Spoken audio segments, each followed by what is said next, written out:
आज के इस वीडियो में कक्षा 12 के महत्वपूर्ण अभिक्रिया के बारे में अध्ययन करेंगे और यह अभिक्रिया हर साल के पेपर में आता है।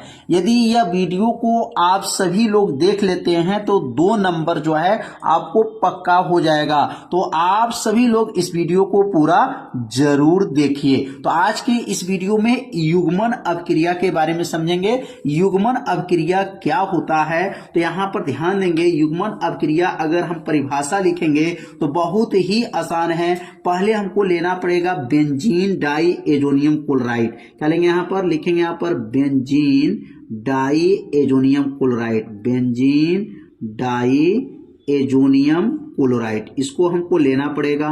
बेंजीन डाई एजोनियम क्लोराइड को लेना है और इस बेंजीन डाई एजोनियम क्लोराइड में, बेंजीन डाई एजोनियम क्लोराइड में हमको एक समान और मिला देना है। तो बेंजीन डाई एजोनियम क्लोराइड में हमको क्या मिलाना है तो लिखेंगे बेंजीन डाई एजोनियम क्लोराइड तथा फिनॉल। क्या लगाना है, फिनॉल। अब यहाँ पर फिनॉल लगा देना है, इसमें फिनॉल के साथ जो है अभिक्रिया करा देना है। तो कहेंगे बेंजीन डाई एजोनियम क्लोराइड जब फिनॉल के साथ अगर अभिक्रिया करता है, के साथ अभिक्रिया करता है तो क्या बनेगा तो लिखेंगे बेंजीन डाई एजोनियम क्लोराइड और फिनॉल के साथ जब अभिक्रिया करता है तो यहाँ क्या बनेगा, तो यहाँ पे याद रखेंगे पैरा। क्या बनेगा, पैरा हाइड्रॉक्सी, पैरा हाइड्रॉक्सी बनेगा, पैरा हाइड्रॉक्सी एजो। क्या बनेगा, para hydroxy azo benzene, azo benzene बनता है। पैरा हाइड्रॉक्सी एजो बेंजीन बनता है। अब इसी अभिक्रिया को क्या कहेंगे, बनता है, इस अभिक्रिया को युग्मन अभिक्रिया कहते हैं। देखेंगे यहाँ पर इस अभिक्रिया को क्या कहा जाएगा तो कहेंगे यहाँ पर इस अभिक्रिया को युग्मन अभिक्रिया कहते हैं। कितना आसान है, बस 2 केमिकल इसमें मिलाना है, युग्मन अभिक्रिया कहते हैं। तो यहाँ पर लिख सकते हैं युग्मन अभिक्रिया की परिभाषा क्या है तो 2 केमिकल को मिला दीजिए और वह 2 केमिकल कौन कौन सा है तो आपको बता दिया गया। यहाँ लिखेंगे युग्मन अभिक्रिया कहते हैं। अब ये 2 केमिकल कौन कौन है तो यहाँ पे लिखेंगे बेंजीन डाई एजोनियम क्लोराइड। तो बेंजीन डाई एजोनियम क्लोराइड का सूत्र क्या होता है या प्रतीक लिख सकते हैं। यहाँ पर लिखेंगे, पहले बेंजीन बनाएंगे और इस बेंजीन रिंग में यहाँ पर ऊपर क्या रहेगा N2 और N2 धनात्मक होता है और Cl ऋणात्मक होता है। इसका नाम है बेंजीन डाई एजोनियम क्लोराइड नाम होता है। यहाँ पर लिख सकते हैं, प्लस चिन्ह लगा सकते हैं, यहाँ पर प्लस और यहाँ पर माइनस, यहाँ प्लस होता है और यह माइनस होता है। पूरा का नाम क्या हो गया, बेंजीन डाई एजोनियम क्लोराइड हो गया। अब यहाँ पर फिनॉल लगाएंगे। फिनॉल किसे कहते हैं, बेंजीन रिंग में, ध्यान देंगे, बेंजीन रिंग में OH का जुड़ना क्या कहलाता है, फिनॉल कहलाता है। यह हो गया बेंजीन डाई एजोनियम क्लोराइड और इसका नाम क्या हो गया, फिनॉल हो गया। अब यहाँ से इसको जब मिला करके जब गर्म करेंगे तो यह हो जाएगा युग्मन अभिक्रिया, मतलब ये दोनों जुड़ जाएगा। अब यहाँ पे जुड़ेगा कैसे तो देखेंगे ध्यान से, यहाँ पर पहले बेंजीन रिंग को यहाँ पर बना लेना है।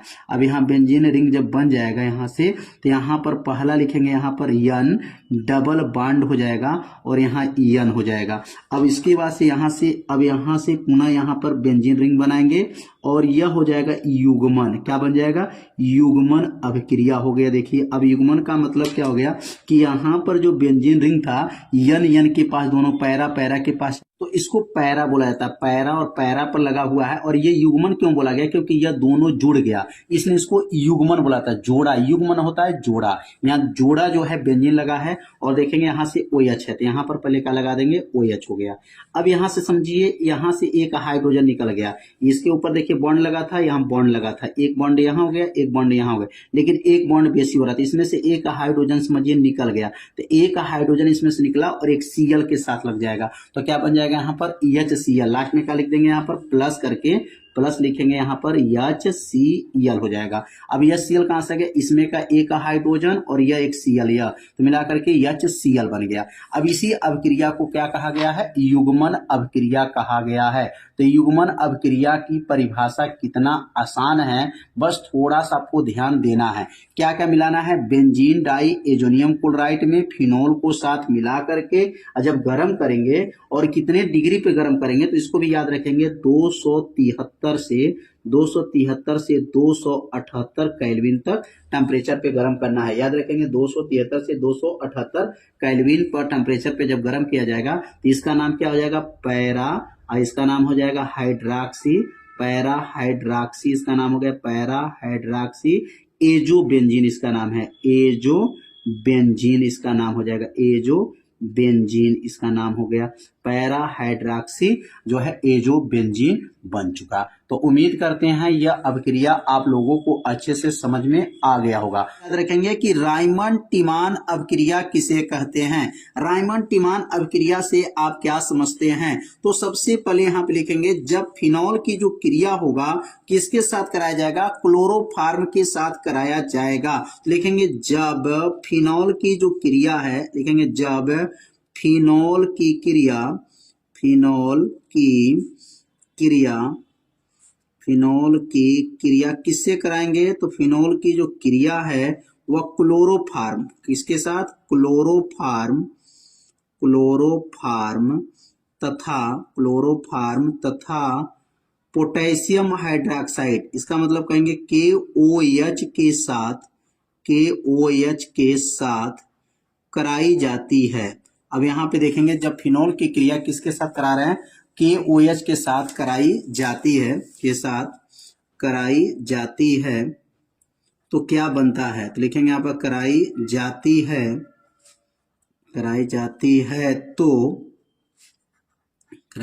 है तो क्या बनेगा यहाँ पर, सैलिसिलडिहाइड, क्या लिखेंगे यहाँ पर, सैलिसिलडिहाइड बनता है। इस अभिक्रिया को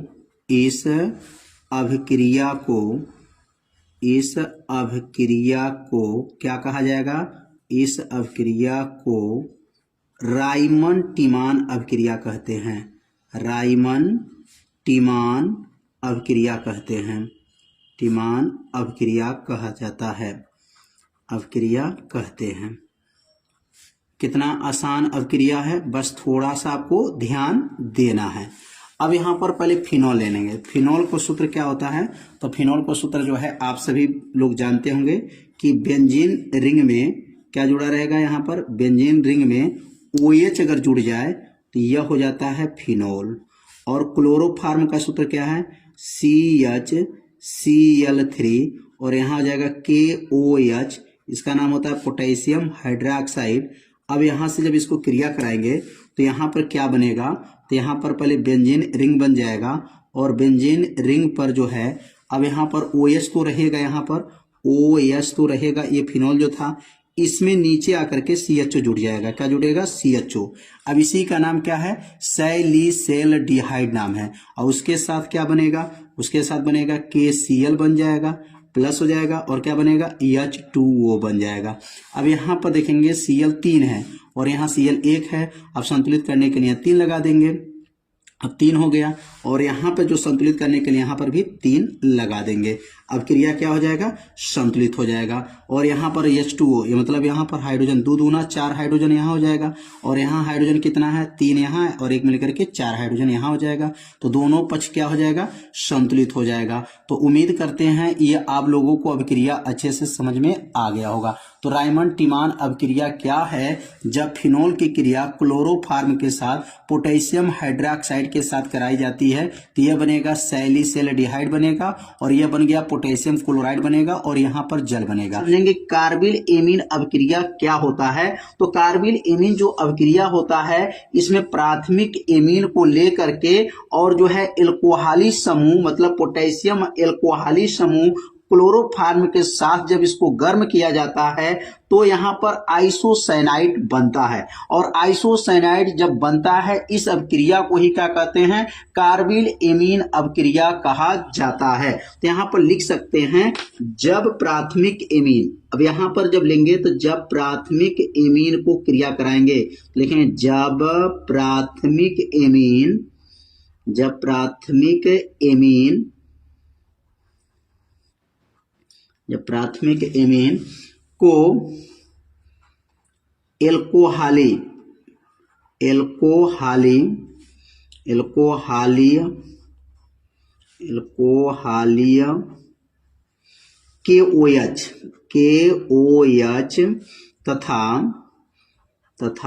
क्लोरोफॉर्म, क्लोरोफॉर्म, क्लोरोफॉर्म के साथ गर्म करने पर, के साथ गर्म करने पर, साथ गर्म करने पर आइसोसाइनाइड बनता है, आइसोसाइनाइड बनता है। आइसो क्या बनता है, साइनाइड, आइसोसाइनाइड बनता है। इस अभिक्रिया को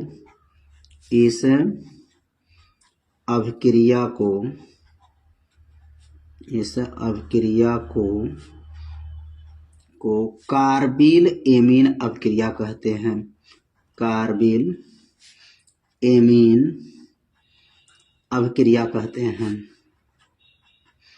कितना आसान है, बस थोड़ा सा आपको ध्यान देना है। तो पहले आप सभी लोग इसे को जो है अपनी कॉपी में पहले नोट कर लीजिए। कार्बिल एमीन अभिक्रिया का मतलब क्या है, जब प्राथमिक एमीन, अगर प्राथमिक एमीन की उदाहरण अगर लेते हैं तो यहाँ ले सकते हैं कि अगर हम एथिल एमीन ले लें, एथिल एमीन, अब यहाँ पर एथिल एमीन की क्रिया, एथिल एमीन की जो क्रिया है, क्रिया KOH के साथ तथा क्लोरोफॉर्म के साथ, क्लोरोफॉर्म के साथ, क्लोरोफॉर्म के साथ जब गर्म करेंगे, जब गर्म किया जाता है, गर्म किया जाता है तो यहाँ पर देखिए एथिल एमीन, यह प्राथमिक एमीन हो गया। अब ये बताया गया कि जब प्राथमिक एमीन एल्कोहाली KOH के साथ क्लोरोफॉर्म के साथ गर्म करने पर क्या बना, आइसोसाइनाइड। तो अब यहाँ पर कौन सा साइनाइड बनेगा, एथिल एमीन है तो एथिल साइनाइड बनेगा। गर्म किया जाएगा तो क्या बनेगा, एथिल साइनाइड बनता है, एथिल आइसोसाइनाइड, एथिल आइसोसाइनाइड बनता है, आइसोसाइनाइड बनता है। अब यह कौन अभिक्रिया हो गया, कार्बिल एमीन अभिक्रिया हो गया। अब यहाँ पर एग्जाम्पल अगर समझेंगे तो लिख सकते हैं यहाँ पर CH3 CH2 और यह हो गया NH2, इसका नाम क्या है, एथिल एमीन हो गया। किसके साथ क्रिया कराएंगे, KOH के साथ क्रिया कराएंगे। किसके साथ और होगा, CHCl3 क्लोरोफॉर्म के साथ क्रिया कराएंगे। तो यहाँ पर गर्म करने पर क्या बनेगा, तो यहाँ पर जो बनेगा तो लिखेंगे यहाँ पर CH3 CH2 और NC, इसको कहते हैं आइसोसाइनाइड, और उसके साथ जो है बनेगा KCl, उसके साथ बनेगा जल, H2O बनेगा। तो यहाँ पर जो है रिएक्शन को जो है अपने कॉपी में जो है देख सकते हैं, नोट कर लीजिए इसको। एक बार इसको रिएक्शन को एक बार संतुलित करके समझा देते हैं कि अभिक्रिया संतुलित है कि नहीं है। यहाँ पे देख सकते हैं, यहाँ पर Cl 3 है और यहाँ Cl 1 है, तो यहाँ तो 3 लगाना पड़ेगा, 3 Cl के लिए। अब 3 Cl हो गया तो अब 3 K भी चाहिए, तो अब यहाँ पर 3 लगाना पड़ेगा, 3 K हो जाएगा। और O यहाँ पर O का आगे 3 है और यहाँ का O का आगे देख सकते हैं 1 है, 1 O है, तो इसका मतलब यहाँ पर भी 3 लगाना पड़ेगा, 3 H2O, 3 दूना 6 हाइड्रोजन, 6 2 8 और 8 3 11। तो इधर हाइड्रोजन 11 है, 3 2 5 2 7 7 3 10 10 1 11, 3 2 5, 5 यहाँ है, 3 दूना 6 यहाँ, 6 5 11। रोजेनमुंड अपक्रिया क्या होता है? तो रोजेनमुंड अपक्रिया के बारे में जानने से पहले यह समझेंगे कि इसमें कौन कौन से पदार्थ को लेकर के जब गर्म किया जाएगा और क्या बनता है। तो इस अपक्रिया में याद रखेंगे, पहले जो हम लोग केमिकल लेंगे, बेंजाइल क्लोराइड लिया जाएगा और बेंजाइल क्लोराइड में जो है यहाँ पर बेरियम सल्फेट और पैलेडियम के उत्प्रेरक के उपस्थित में जब यहाँ पर इसका अपचयन कराया जाएगा तो बेंजल डिहाइड बनता है। इस अवक्रिया को ही रोजेनमुंड अवक्रिया कहते हैं। तो यहाँ पर लिख लेंगे अपने कॉपी में, चाहे तो इसे नोट भी कर लीजिए क्योंकि यह महत्वपूर्ण अवक्रिया है। तो बेंजाइल क्लोराइड का जलती हुई जाइलोन में, अब यहाँ पर जो है बेंजाइल क्लोराइड के जलती हुई जाइलोन में किसके उपस्थित में, तो यहाँ पर बेरियम सल्फेट BaSO4, इसको बेरियम सल्फेट कहा जाता है और यह पैलेडियम उत्प्रेरक के उपस्थित में यहाँ पर अपचयन कराया जाता है तो क्या बनता है, बेंजल डिहाइड बनता है। यह सूत्र किसका है, C6H5CHO, यह बेंजल डिहाइड का सूत्र है। तो यह बेंजल डिहाइड बनता है। इस अवक्रिया को ही क्या कहा जाता है, रोजेनमुंड अवक्रिया कहते हैं। तो यहाँ पर रिएक्शन को भी नोट करना पड़ेगा क्योंकि रिएक्शन ही महत्वपूर्ण है। तो यह बेंजाइल क्लोराइड है और यहाँ पर जो है बेरियम सल्फेट है और यह जो है पैलेडियम उत्प्रेरण के उपस्थित में इसका अपचयन कराया गया और क्या बना, यहाँ पर बेंजल डिहाइड बना। तो इस अवक्रिया को रोजेनमुंड अवक्रिया कहते हैं। अगला जो अवक्रिया है बुटर्ज अवक्रिया, यह भी महत्वपूर्ण अवक्रिया है। अब इसमें क्या है, जब एथिल जो ब्रोमाइड है सोडियम से क्रिया कराया जाता है तो ब्यूटेन बनता है। इस अवक्रिया को बुटर्ज अवक्रिया कहते हैं। कितना आसान अवक्रिया है। तो कैसे लिखेंगे, जब एथिल ब्रोमाइड सोडियम से क्रिया करती हैं तो ब्यूटेन बनता है। इस अवक्रिया को बुटर्ज अवक्रिया कहा जाता है। अब यहाँ पर C2H5Br, यह किसका सूत्र है, एथिल ब्रोमाइड का। यहाँ 2 अणु लेंगे, सोडियम का यहाँ सोडियम से इसका क्या कराएंगे, क्रिया कराएंगे तो क्या बनेगा, यहाँ पर C4H10, मतलब C यहाँ पर 4H10, किसका सूत्र है, तो यह सूत्र जो है ब्यूटेन का है। इसके साथ सोडियम ब्रोमाइड भी बना। तो यहाँ पर रिएक्शन को भी जो है आप सभी विद्यार्थी अपने कॉपी में नोट कर लीजिए। अगला जो अवक्रिया है फ्रैंकलैंड अवक्रिया, बहुत IMP अवक्रिया है।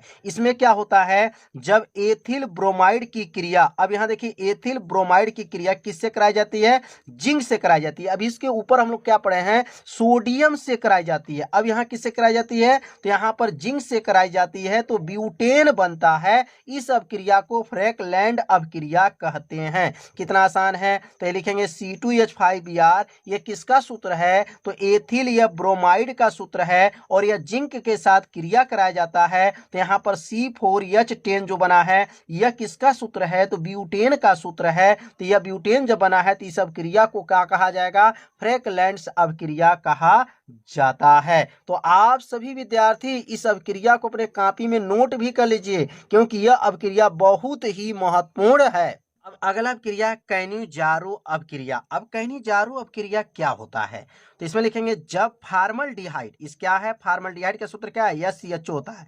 जब फार्मल्डिहाइड की क्रिया सोडियम हाइड्रोक्साइड से कराई जाती है तो क्या बनता है, सोडियम फार्मेट बनता है और क्या बनता है, मेथिल एल्कोहल बनता है। इस अवक्रिया को क्या कहा जाता है, कैनिजारो अवक्रिया। कितना आसान है। तो क्या कहेंगे, जब फार्मल्डिहाइड की क्रिया सोडियम हाइड्रोक्साइड से कराई जाती हैं तो सोडियम फार्मेट तथा मेथिल एल्कोहल बनता है। इस अवक्रिया को कैनिजारो अवक्रिया कहते हैं। कितना आसान है, बस 2 बार पढ़िए आपको अवक्रिया याद हो जाएगा। यह जो है किसका सूत्र है, तो फार्मल्डिहाइड का है और यह जो है किसका है, तो सोडियम हाइड्रोक्साइड है और यह जो बना है तो क्या है, सोडियम फार्मेट है और यह क्या है, मेथिल एल्कोहल है।